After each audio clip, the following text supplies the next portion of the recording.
I'm going to start with the moment that split my life cleanly in two, because anything softer would feel like lying. On a Tuesday that tasted like stale coffee and rushed errands, my phone pinged with a calendar reminder I didn't set.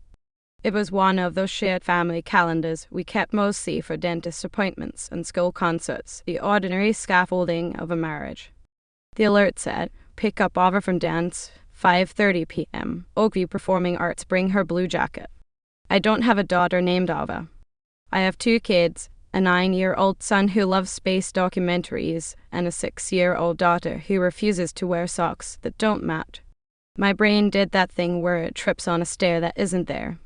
I stared, thumb hovering over the screen, and all I could think was how many blue jackets are in this world, and which one is mine. It is embarrassing how quickly the mind bargains with stupidity. Maybe it's a glitch. Maybe my husband, who travels every other week for work and calls me every night with a tired voice and hotel air conditioning hum in the background, accidentally subscribed just to someone else's calendar. Maybe there's a second Oakview Performing Arts in a different Oakview 2 states over, and the universe is simply playing Mad Libs with our lives. I wanted one of those benign explanations you only get in sitcoms where the audience already knows the answer and the laugh track soothes you when the punchline lands. Instead, I clicked the location and watched the map bloom to reveal a city 2 hours away, the exact city where he always traveled for a regional chicken. My thumb hovered. I clicked to details. At the bottom of the invitation, one line shared with them.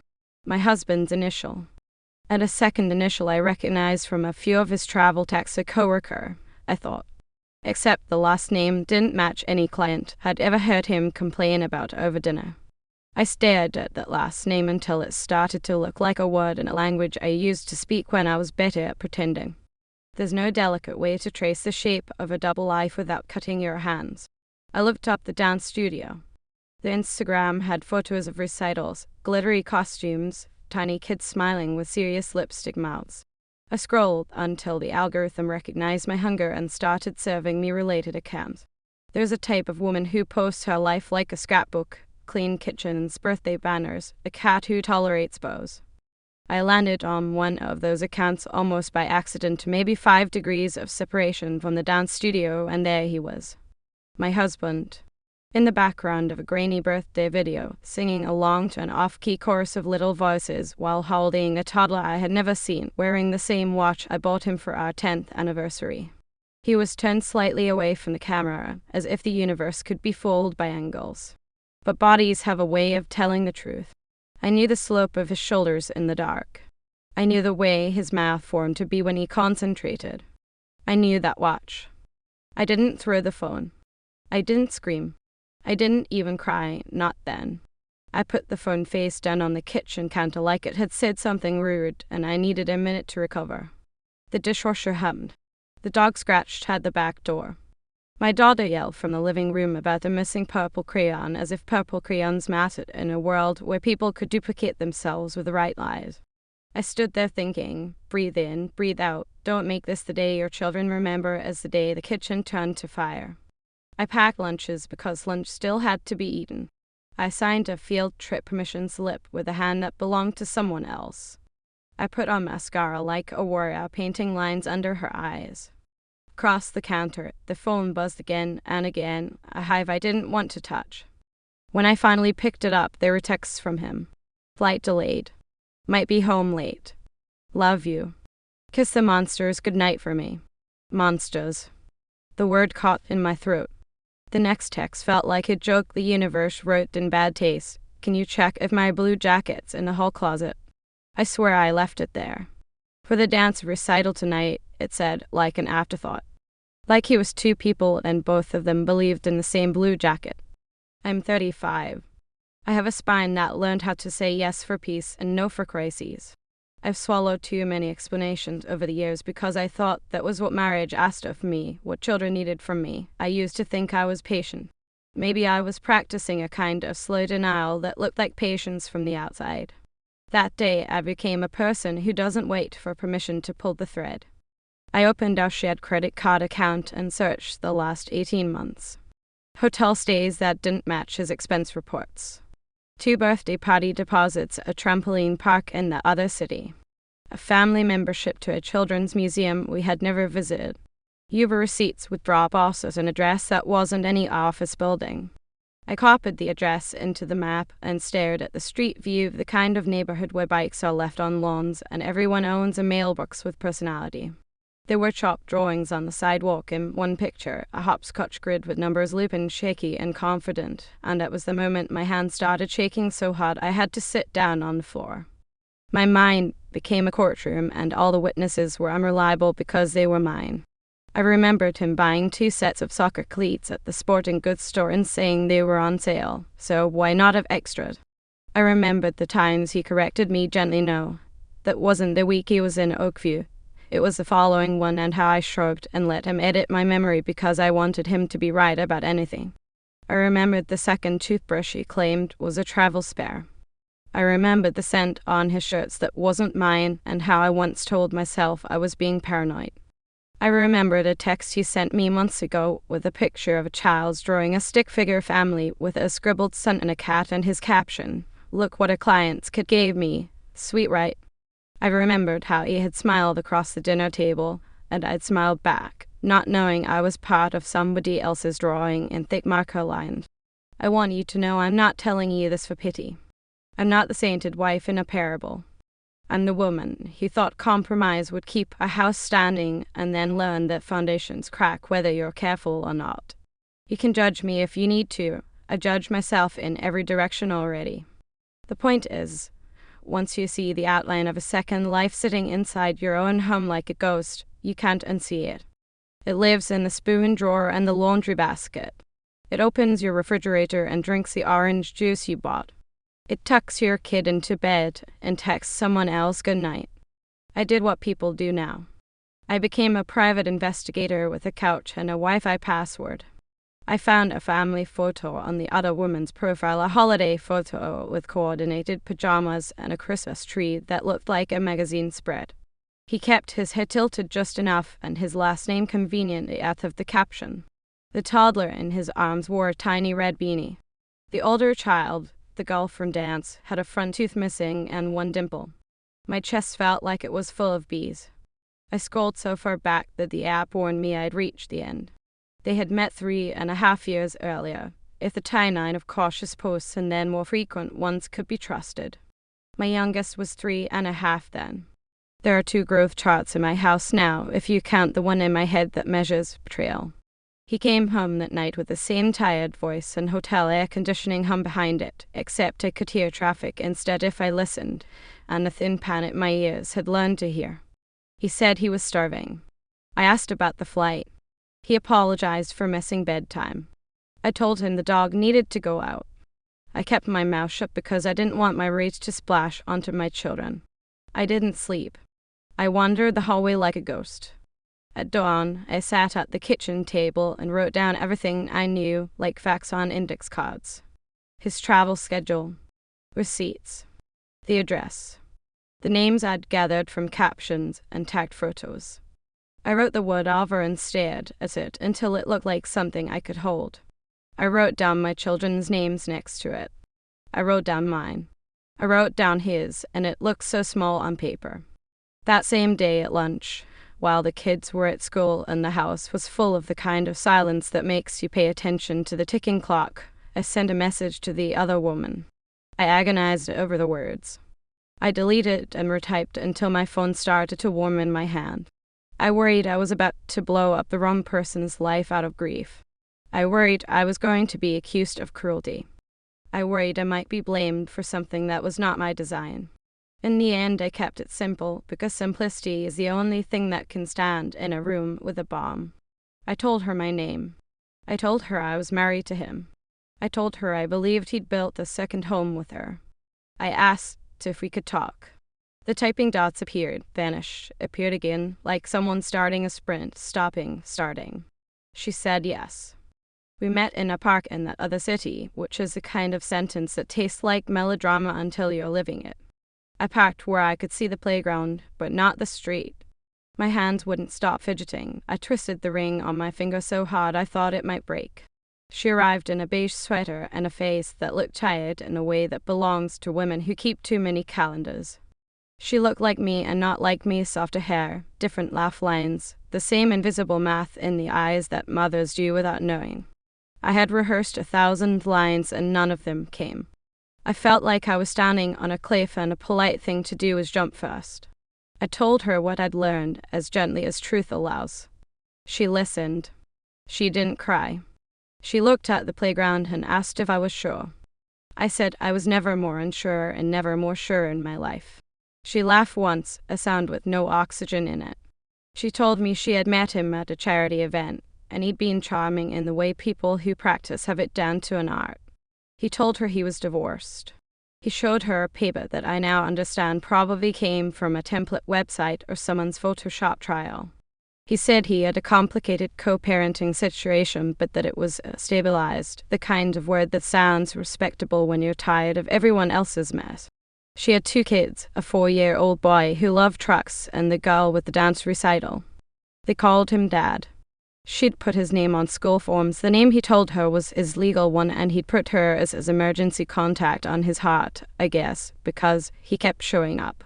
The way she told it, their life at the boring comforts mine had too, who takes the garbage out, who picks up milk, arguments about mess, moments on the couch watching a show too late and promising to go to sleep after just one more episode. She had saved for an air fryer, and he had teased her for it and then used it every night. She said this as if it mattered, and it did. It mattered because double lives aren't made of grand passions and fireworks. They're made of ordinary Tuesdays and someone remembering you like extra pickles. That is the wound. We sat on a bench like we might be strangers catching up about work. A toddler dropped a cracker at our feet, and we both bent to pick it up. The sameness made me dizzy. If you think I hated her when I saw her, you're wrong.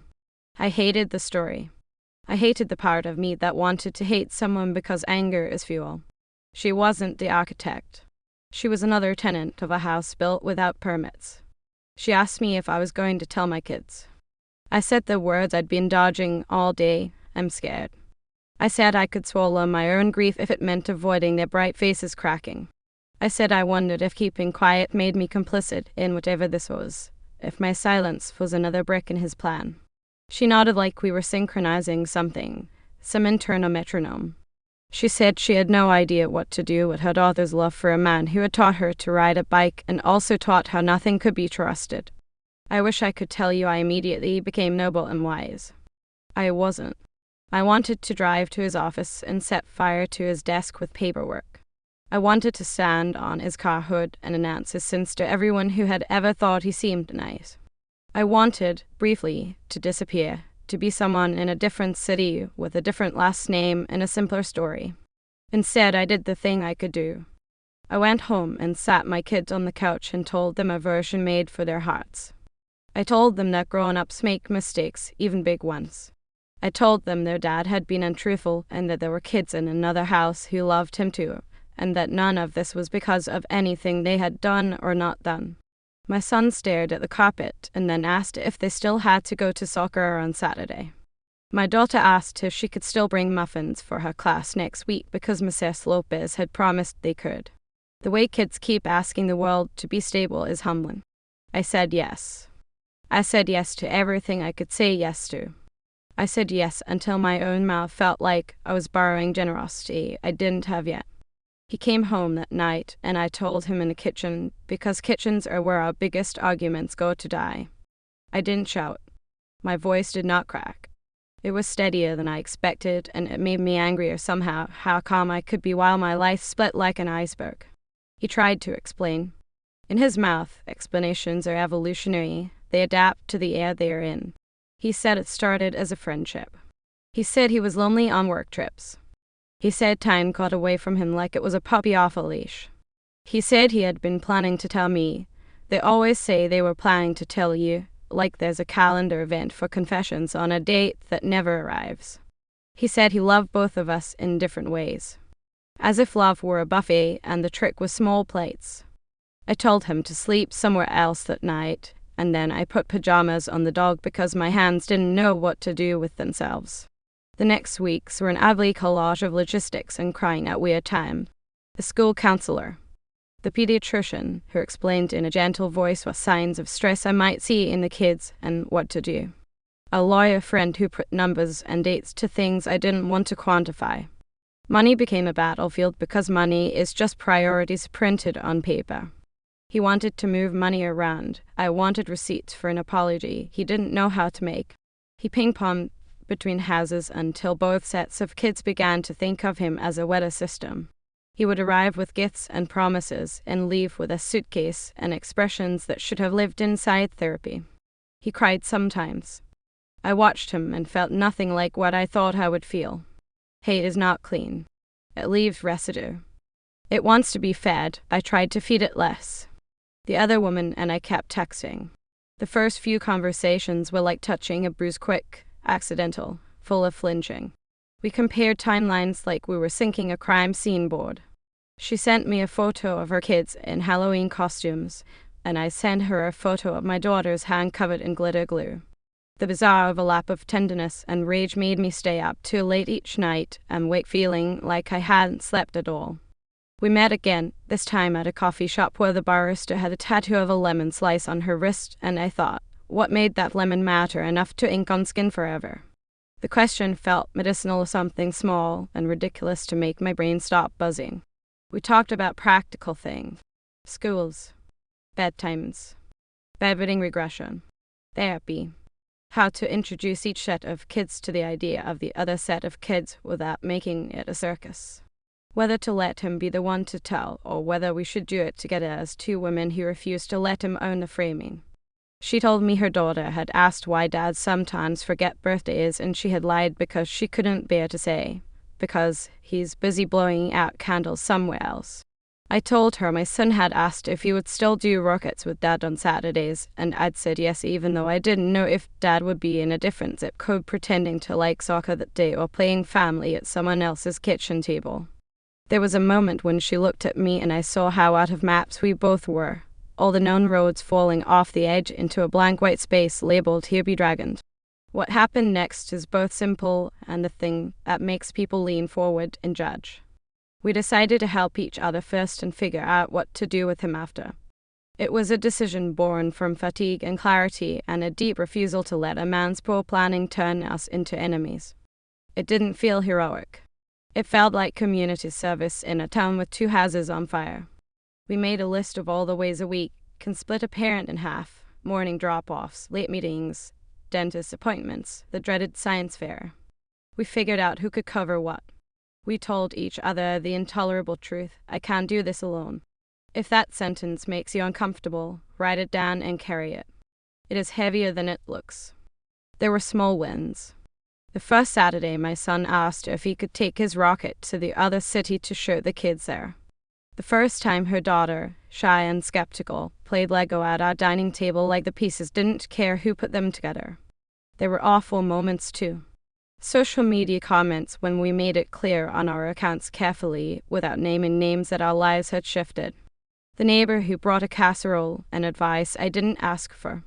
The day a stranger at the dance studio asked if I was the stepmom and my mouth opened and no word came out that didn't feel like a sin. The day the other woman sat in her car and had a panic attack so severe she called me instead of him because she didn't want him driving our kids anywhere while her hands couldn't stop shaking.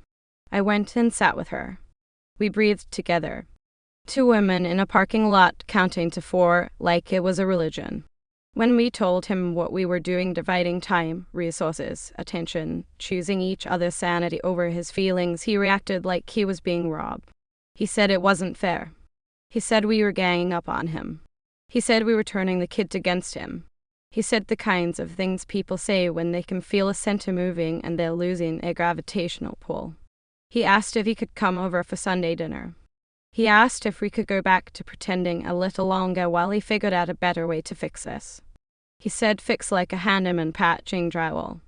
I remember looking at him and thinking, you have no idea what a foundation is.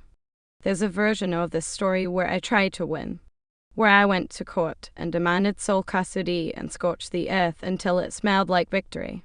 I talked to a lawyer about that version. I sat with it.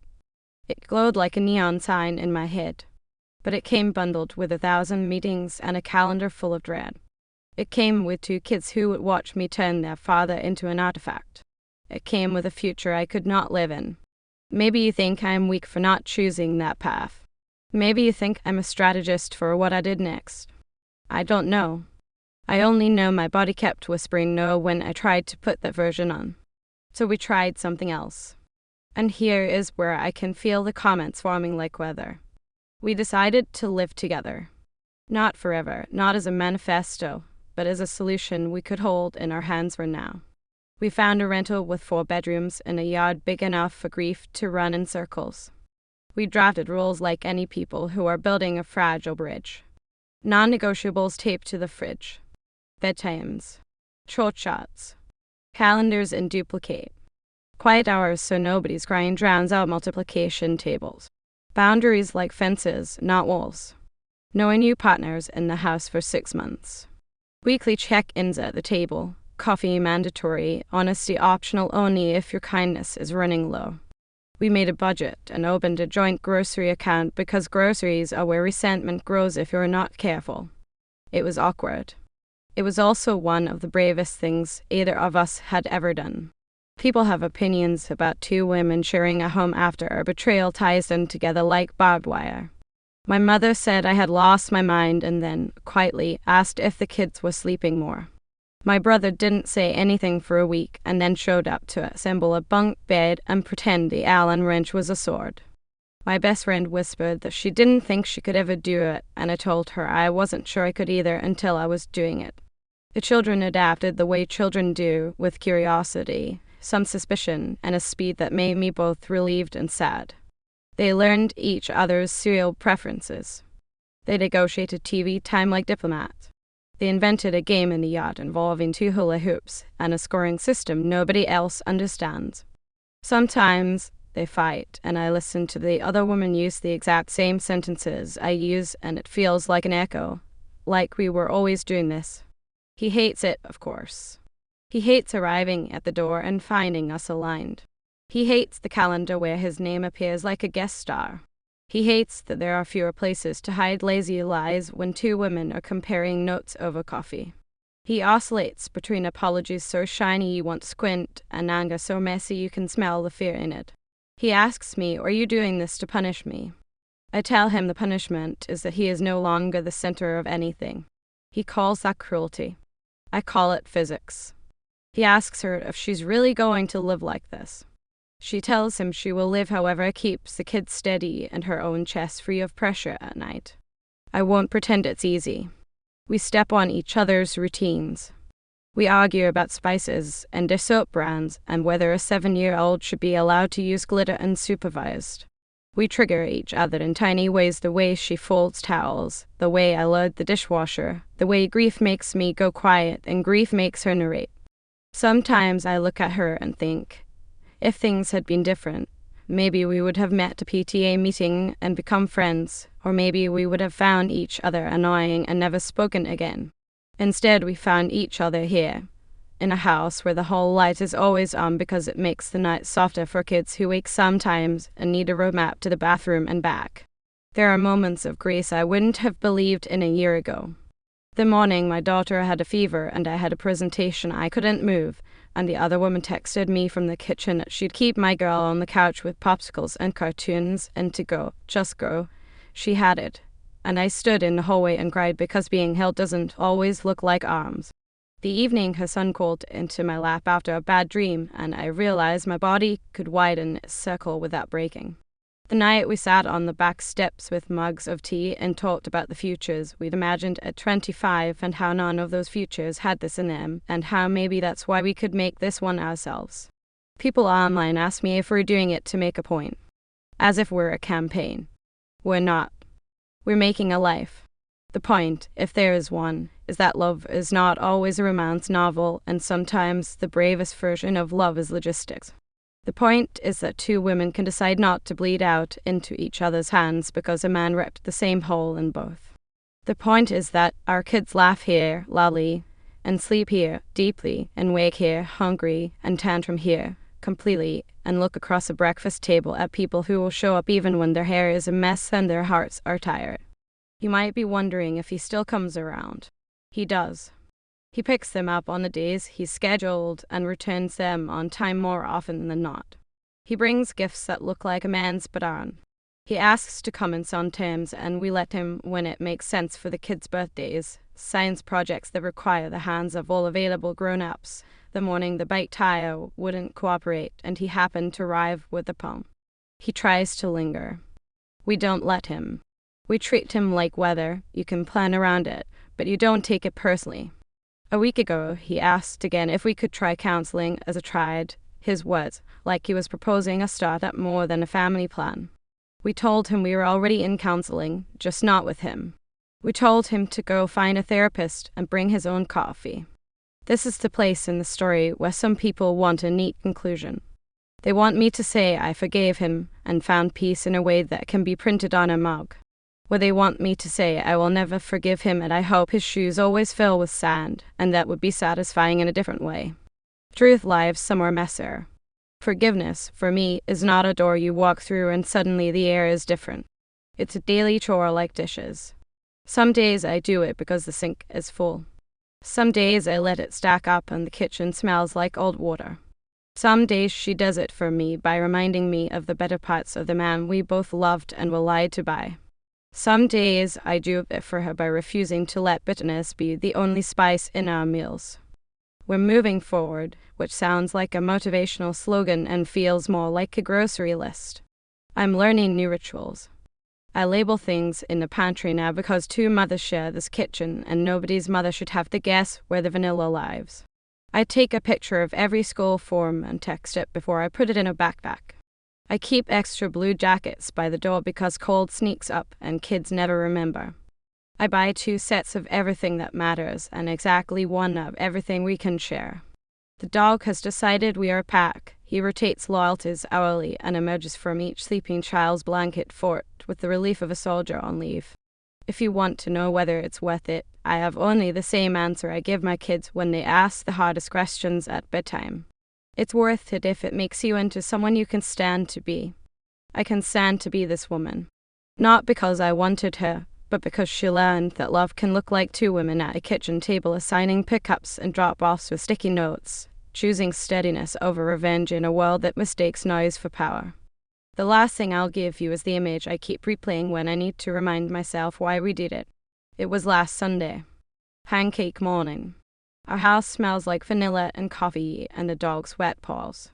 The kids were arguing about blueberries versus chocolate chips in a way that threatened to escalate into dueling pancake stacks.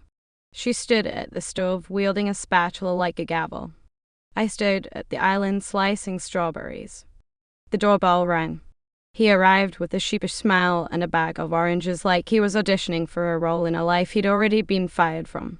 He stepped into the entryway and saw us, the strange, deliberate structure we built from the wreckage he left. He opened his mouth to say something grand. Instead, he closed it. He stood there, shoes still on, and watched his children weave between our legs and into the day. He asked where he should put the oranges.